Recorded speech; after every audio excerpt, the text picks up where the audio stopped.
2019년 말 갑자기 시작된 유례없는 전염병에 시름하던 전 세계는 이제서야 조금씩 정상을 되찾아가고 있습니다. 한국에서만 인구의 거의 50%에 육박하는 2,300만 명이 넘는 확진자가 발생했으며 전 세계적으로는 6억 명이 넘는 사람이 감염되었고 사망자는 600만 명 이상, 치명률은 1%를 넘어갔습니다. 하지만 몇 차례 변이가 진행되면서 전파력은 강해졌지만 치명률은 떨어졌기에 대부분의 나라에서 거리 두기는 해제되고 있습니다. 반면 이러한 흐름에 동떨어진 이웃 국가가 있는데 바로 제로 코로나 정책을 취하고 있는 중국입니다. 최근 인구 2,100만 명이 넘는 중국 쓰촨성의 성도 청두에서는 지난달 28일부터 사흘간 100명 이상의 확진자가 발생하고 31일에는 157명의 양성 사례가 나왔다며 이번 달 1일 저녁 6시부터 이동 제한 명령이 내려졌습니다. 특히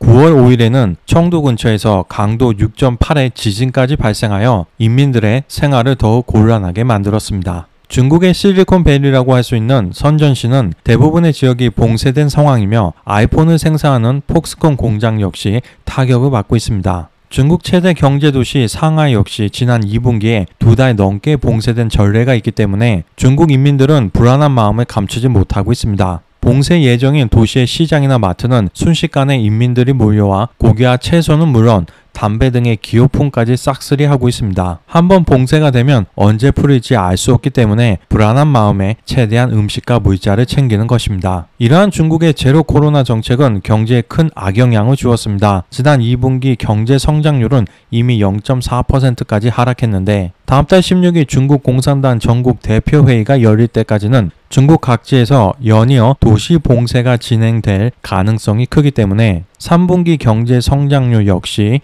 5%에 미치지 못할 것이고 결국 연간 목표 경제 성장률 5.5%를 달성하지 못하게 될 가능성이 큽니다. 이처럼 경제에 치명적인 악영향을 주는 제로 코로나 정책, 도대체 중국은 왜 고집하는 것일까요? 오늘은 중국의 방역 정책과 다음 달 16일로 예정되어 있는 제20차 중국 공산당 대회의 주 의제에 대해서 전해드리겠습니다.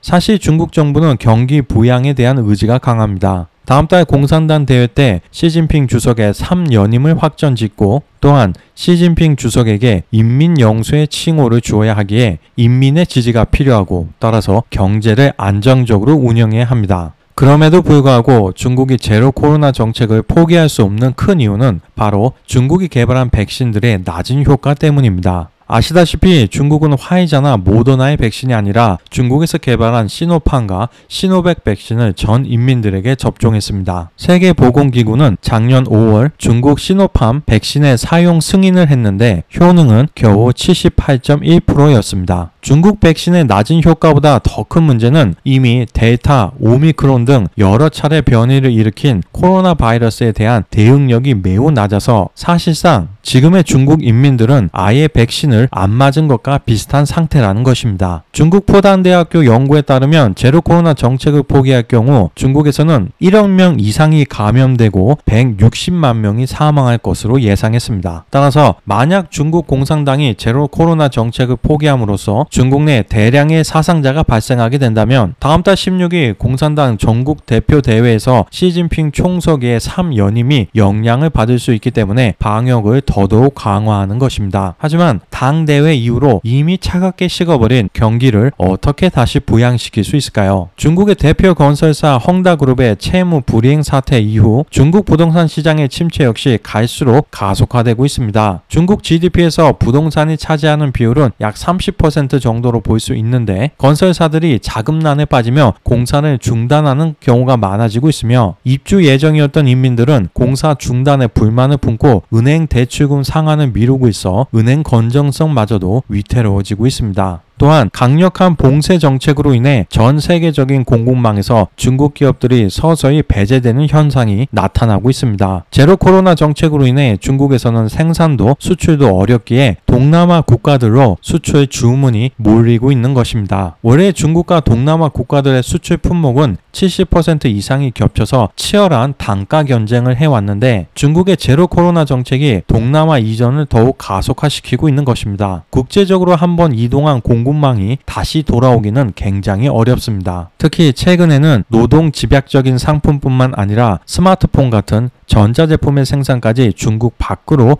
이전되고 있는 수량이 적지 않습니다. 이처럼 중국은 내수와 수출 모두 큰 공경에 처해 있는 상황이지만 시진핑 서기가 이끌고 있는 현 중국 공산당은 3연임을 위해서라면 어떠한 희생도 감수할 것으로 보여 중국 경제는 물론 세계 경제에도 큰 악영향이 미칠 것으로 예상됩니다. 지금 시진핑 주석의 머릿속은 오직 마오쩌둥과 같은 절대적인 1인자가 되려는 꿈을 꾸고 있습니다. 마오쩌둥은 중국의 건국 이후부터만 봐도 1949년부터 1976년 죽을 때까지 무려 27년을 독재했습니다. 대약진운동과 문화대혁명을 통해 적어도 중국의 문화적, 경제적, 사회적 수준을 20년 이상 퇴보시켰으며 마오쩌둥으로 인해 죽은 중국 인민만 해도 적어도 한국 전체 인구는 넘어설 것인데 지금도 중국의 모든 지폐에는 마오쩌둥의 초상화가 그려져 있습니다. 이것을 단지 역사의 아이러니로 받아들여야 할까요? 아니면 인간의 사고는 외부의 힘으로 아주 쉽게 조종될 수 있다는 것을 말해주는 사례일까요?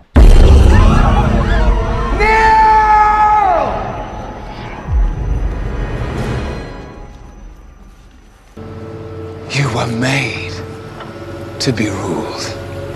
In the end, you will always kneel.